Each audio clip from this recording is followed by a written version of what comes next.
तो चलिए डिस्कस करते हैं क्वेश्चन नंबर 21 को। यहां पर आपको सवाल दिख रहा होगा। ये सवाल हमें कह रहा है हमारे पास दो जो है पिथ बॉल्स है हमारे पास, और इनका जो मास है 100 ग्राम है दोनों का, और दोनों के ऊपर चार्ज है 2 इंटू 10⁻⁻⁷ का, और ये जो रस्सी है जिससे ये जुड़े हुए वो 50-50 सेंटीमीटर के हैं, और इनके बीच में जो दूरी है वो 50 सेंटीमीटर है। यहां तक समझ आ गया। अब हमें जो है पहला पार्ट क्या कह रहा है, वो कह रहा है किसी भी एक बॉल के ऊपर आप इलेक्ट्रिक फोर्स निकालिए, किसी भी बॉल के ऊपर आप इलेक्ट्रिक फोर्स निकालिए। तो बिल्कुल आराम से हम निकाल सकते हैं। देखो ये दोनों के ऊपर पॉजिटिव चार्ज है, तो दोनों एक दूसरे को क्या कर रही होंगी, रिपल कर रही होंगी। किस फोर्स से? इलेक्ट्रोस्टैटिक फोर्स से। सर उस इलेक्ट्रोस्टैटिक की फोर्स कितनी होगी? इलेक्ट्रोस्टैटिक फोर्स की वैल्यू कितनी होगी सर? के। सर दोनों का मैग्नीट्यूड सेम है, तो Q square divide by R square. इनके बीच में कितनी सेपरेशन है? सर के की वैल्यू हमको पता होता है 9 इंटू 10⁻⁹। क्यू की वैल्यू दी हुई है हमें सर 2 इंटू 10⁻⁷ का whole square divide by R कितना है 5 सेंटीमीटर, यानी कि 5 इंटू 10⁻⁻² का होल स्क्वायर। इतना क्लियर है? हाँ सर। 9 और 2 का स्क्वायर होता है 4, तो ये बन गया 36 इंटू बचेगा 10⁻⁹ इंटू ये बनेगा 10⁻⁻14। ठीक है? हाँ सर। डिवाइड बाय 5 का स्क्वायर हो गया सर 25, और ये हो जाएगा 10⁻⁻4। क्लियर है इतना? हाँ सर। तो देखिए ये ऊपर बच रहा है हमको 36, नीचे बच रहा है हमको 25। ठीक है? इंटू बच रहा है, ये ऊपर जाएगा तो ये -4 ऊपर जाएगा +4, तो ये बचेगा 10⁻⁻10। तो 10⁻9 ऑलरेडी है, और ये हो गया इंटू 10⁻10। तो ये क्या बचेगा 10⁻1, 10⁻1 मतलब डिवाइड बाई 10। दैट मीन्स यहाँ पे ऐसे बचेगा, और एक जीरो यहाँ आएगा 250 के साथ। क्लियर है इतना? या मैं इसको ऐसे लिखने देता हूं। ठीक है?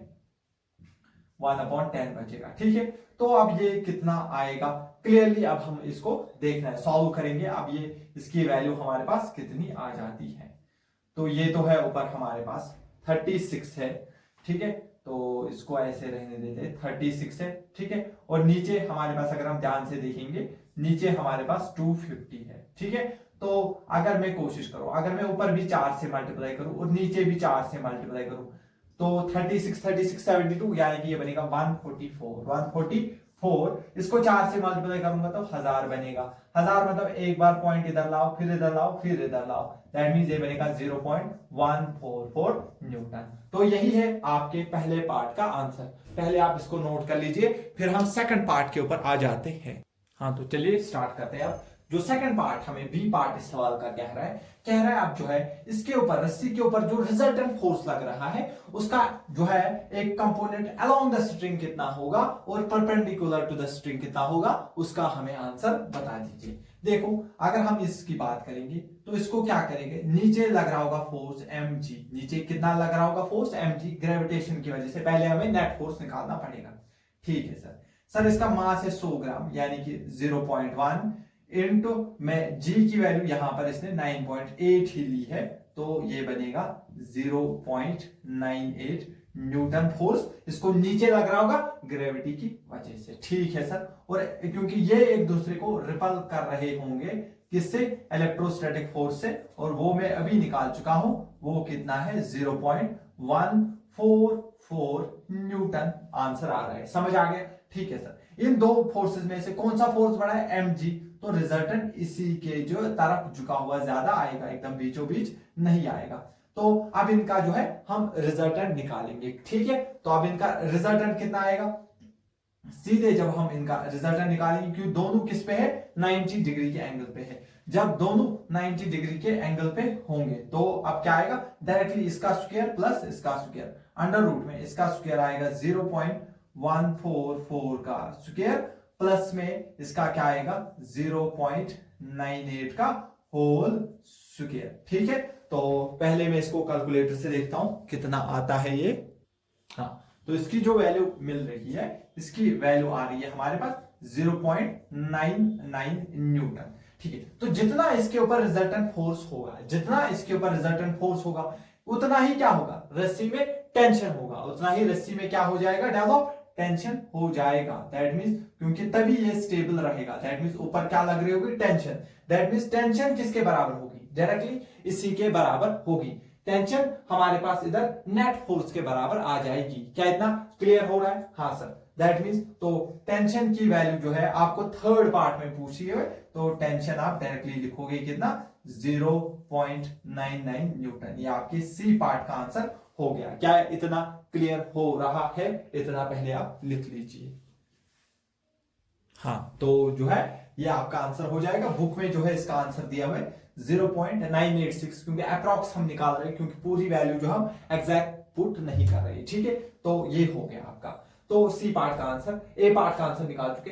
बी पार्ट में जो है हमें क्या निकालना है? Component of resultant force along the string. String के अलोंग जो रिजल्टेंट फोर्स क्या होगा? 0 होगा, क्योंकि अगर रिजल्टेंट फोर्स होगा तो ये रस्सी कट जाएगी और ये पार्टिकल मूव करना स्टार्ट हो जाएगा। दैट मींस रस्सी के अलोंग जो है रिजल्टेंट फोर्स कितना होना चाहिए? 0 होना चाहिए। जितना फोर्स नीचे लग रहा है उसी फोर्स को किसने बैलेंस किया है? टेंशन ने बैलेंस किया है। इन दो फोर्सेस का जो रिजल्टेंट इधर आ रहा है उसी को किसने बैलेंस किया? टेंशन फोर्स ने बैलेंस किया। दैट मींस ये फोर्स माइनस ये फोर्स, उसका क्या आएगा? 0 वैल्यू आना चाहिए। इसीलिए the component of the resultant force along the string क्या आता है हमारे पास? 0 आता है, क्योंकि जो इन दो फोर्सेस की वजह से इसमें रिजल्टेंट फोर्स आ रहा है उसी को बैलेंस कौन कर रहा है? टेंशन। इसीलिए टेंशन की वैल्यू इतनी आ रही है। समझ आ गया? अलोंग द स्ट्रिंग क्या हमारे पास है? रिजल्टेंट फोर्स का कंपोनेंट 0। अब हमें देखना है परपेंडिकुलर टू द स्ट्रिंग हमारे पास कितना वैल्यू आ जाता है। तो देखो आराम से समझना, अगर ये वैल्यू थीटा है, ये वैल्यू अगर थीटा है, दैट मींस ये पूरी वैल्यू क्या होगी? सर ये पूरी वैल्यू भी थीटा होगी, ये पूरी वैल्यू भी थीटा होगी। ठीक है, ठीक है, आराम से देखना, इसको समझने की कोशिश करो आप। अगर ये वैल्यू थीटा, क्योंकि ये भी इसी के अलावा है, तो ये सारा एंगल कितना होगा? थीटा होगा। ठीक है सर, दैट मीन्स सर इतना हमको समझ आ रहा है, इतना हमको समझ आ रहा है। तो हमें इस जो है रस्सी के परपेंडिकुलर कंपोनेंट जो है चाहिए। परपेंडिकुलर क्या चाहिए? कंपोनेंट। ध्यान से समझना, बहुत इंपॉर्टेंट चीज है। देखो अगर ये एंगल थीटा है तो ये पूरा एंगल कितना था? 90। देखो ये सारा एंगल था 90, उसमें से यहां तक थीटा है। दैट मींस ये सारा एंगल कितना होगा? सर ये होगा 90 माइनस थीटा, और ये खुद पूरा 90 है। तो अगर इतना 90 माइनस थीटा है, दैट मींस ये एंगल भी क्या होगा? थीटा होगा। क्लियरली समझ आ गया? दैट मींस ये एंगल भी क्या होगा? थीटा होगा। सिमिलरली ये सारा एंगल क्या है? ये पूरा एंगल है 90, उसमें से यहां तक है थीटा। दैट मींस ये हमारे अगर ये थीटा है, दैट मींस ये है 90 minus theta, 90 minus theta. Clear समझ आ गया? हाँ सर। तो ध्यान से देखना, यहां पे थोड़ा सा इसको जमलिंग हुई है, बट आराम से अगर आप देखोगे एफ ई का एक कंपोनेंट इधर आएगा। सर क्या आएगा? F E cos theta. ठीक है सर। और जो है अगर आप देखोगे एम जी का एक कंपोनेंट इधर आएगा, क्योंकि अगर थीटा होता तो एम जी कॉस थीटा, क्योंकि ये 90 माइनस थीटा, दैट मींस इधर आएगा एम जी साइन थीटा। बस एम जी साइन थीटा आ गया। बस यही तो है वो फोर्स जो रस्सी के परपेंडिकुलर लग रहा है। दैट मींस जो हमारे पास रस्सी के परपेंडिकुलर जो रिजल्टेंट फोर्स लग रहा है उसमें क्या है? एफ ई कॉस थीटा है। तो मैं लिख सकता हूं F E cos theta minus ये वाला फोर्स, क्योंकि अपोजिट डायरेक्शन है तो इसको मैं लिखूंगा M G sine theta. Clear है? हाँ सर। एफ ई लिख लीजिए। एफ ई की वैल्यू है 0.144। कॉस थीटा की वैल्यू जब आप लिखोगे करली ब्लैक, अब ये वाला चीज जो है निकालना थोड़ा मुश्किल हो जाएगा। ये एंगल बहुत छोटा है, ये एंगल बहुत छोटा है, तो मैं इसको ऑलमोस्ट 1 लूंगा। जब कॉस की वैल्यू बहुत छोटी होती है तो कॉस ऑलमोस्ट 1 की तरफ टेंड करता है, तो मैं इसको अप्रोक्सीमेटली 1 ले लेता हूं यहां पे। माइनस एम जी की वैल्यू हमारे पास कितनी है? 0.98 और साइन थीटा की वैल्यू अगर मैं देखूं, सम परपेंडिकुलर ये पूरी डिस्टेंस है 5, तो ये कितनी होगी? 2.5। ये कितनी होगी? 2.5। तो 2.5 डिवाइड में हाइपोटेन्यूज कितना है? 50। हाइपोटेन्यूज कितना है? 50। अब इसको हम सॉल्व करते हैं कैलकुलेटर पे, तो इसकी वैल्यू देखता हूं मैं कितनी आती है। हाँ, तो इसकी वैल्यू एग्जैक्टली आती है 0.9 न्यूटन, और जो बुक में भी आंसर दिया हुआ है, हाँ 0.095 न्यूटन इसका आंसर आता है, और वही आंसर हमारे पास किताब में भी दिया हुआ है। समझ आ गया? पहले पार्ट का आंसर क्या है, इलेक्ट्रोस्टैटिक फोर्स इनके बीच में कितना है 0.144, वो अच्छे से समझ आ गया। दूसरा पार्ट क्या कह रहा है, अलोंग द स्ट्रिंग कितना कंपोनेंट आएगा, क्योंकि अलोंग द स्ट्रिंग ये कहीं जा नहीं रहा है बॉल, दैट मीन जितना रिजल्टेंट फोर्स इन दो की वजह से आएगा उसी को बैलेंस किया, टेंशन दे, इसलिए along the string net force क्या आता है 0।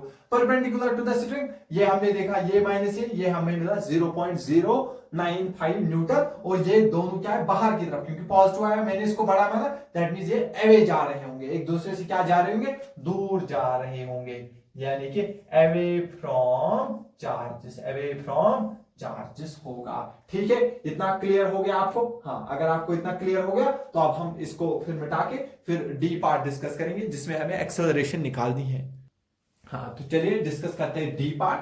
डी पार्ट जो है, अगर आप थोड़ा ध्यान से देखोगे तो उसमें हमें एक्सेलरेशन निकालना है। अगर आप देखोगे फोर्स के हमेशा दो कंपोनेंट होते हैं, एक अलोंग द स्ट्रिंग वो 0 आया, और एक परपेंडिकुलर टू द स्ट्रिंग वो इतना आया, दैट मींस यही तो है नेट फोर्स, यही इसके ऊपर क्या है, नेट फोर्स है। और आपको पता है जो डी पार्ट में यहाँ पे सॉल्व कर रहा है, आपको पता है फोर्स होता है मास इनटू एक्सेलरेशन, और ये फोर्स किसके बराबर होता है, नेट एक्सटर्नल फोर्स। तो नेट एक्सटर्नल फोर्स देखो, अलोंग द स्ट्रिंग वाला component 0, perpendicular to the string वाला कंपोनेंट हमें कितना आया, वो आया 0.095 न्यूटन। समझ आ गया? डिवाइड बाय क्या करूंगा, मुझे एक्सेलरेशन निकालनी है, तो डिवाइड बाय करूंगा मास है 0.1, तो 0.1 है ना, 100 ग्राम है, तो ये बनेगा 0.95 न्यूटन। ये आपको डायरेक्टली आंसर मिलेगा। मैंने जो है इसका जो है सॉल्यूशन अगर आप देखोगे बहुत जगह होता है, काफी बच्चों ने भी पूछा, वो गलत करते हैं, या तो वो रिजल्टेंट फोर्स नहीं निकालते, या तो वो कुछ इधर उधर निकालते, तो फिर गलत आंसर इसीलिए आपका आता है। अगर आप इस तरीके से करोगे तो आपका एग्जैक्ट आंसर्स मिलेंगे। समझ आ गया? ये सही तरीका है, गलत तरीका मत करिएगा, अदरवाइज ये क्वेश्चन तो गलत होगा ही, उससे आपके कंसेप्ट्स गलत हो जाएंगे, जब आप एग्जाम में जाओगे तो फिर आपका जो है सवाल गलत होगा। इसलिए मैंने इस क्वेश्चन पे 10-12 मिनट लगाए हैं, क्योंकि ये वर्थ इट है, इस क्वेश्चन के ऊपर 10-12 मिनट स्पेंड करना, मतलब ये जो है इसके लायक है। समझ आ गया? ये बहुत इंपॉर्टेंट सवाल है। ठीक है, तो इसको अच्छे से कर लीजिए, आप एक बार अच्छे से देखिएगा, तो फिर हम और एक सवाल लेकर आ जाते हैं।